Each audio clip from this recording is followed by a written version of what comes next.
And in this episode we'll be using competitive competitive analysis to you know check the standard, evaluate our product and the likes.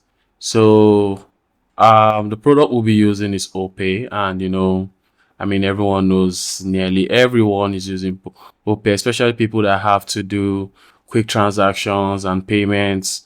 So they've been used as the primary competitor for this case study. And one of the few things OPay has, and when we compare the likes, is they could filter by categories, they could filter by status, which is something we don't have.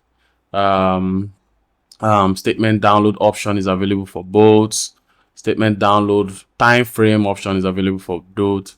Taper down flexible time frame is only available for OPay, and monthly inflow and outflow is only available on OPay. So you see, we are kind of behind. We're not competitive enough. I mean, if out of six major features, you're only two, that means you're losing like 6-2 right now. So you're not competitive enough.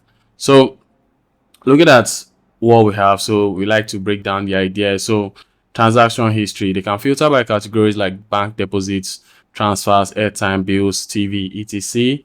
In the transaction history, they can filter by status. Meanwhile, the successful, the pending, the failed, the reverse, the schedule.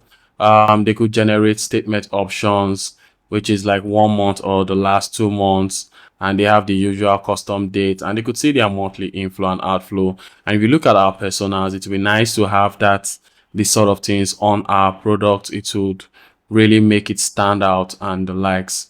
So here is using the mockups we have. We use, so here is where they have to generate statement, and you can see that compared to the FirstBank app, whereby there's just an icon, they have where you could download statement option. This is how they generate statement. So to them, showing you this is like your statement. Your transaction history is a form of statement.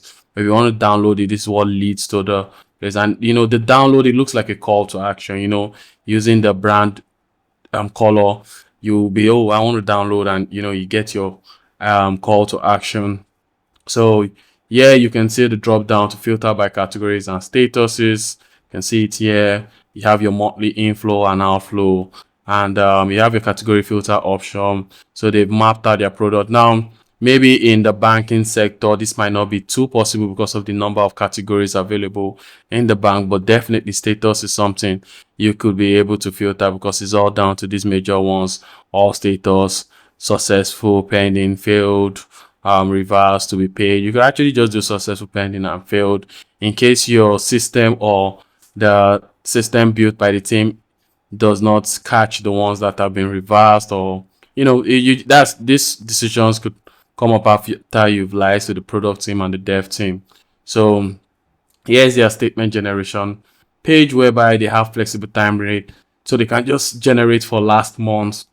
We generate for last 2 months, which will just automatically use that day and backtrack maybe in the last 30 days or in the last 60 days. And you could also generate the ones you want. As you can see here, they have an email straight at the top, but in the banking email, you can't edit your email. So it's based off of what you've used to open the account. So we clearly might not be able to use this function. And your address, I don't know if you want to do that, but that's pretty much it. So we've gotten a lot of tips from our competitors, which we can use.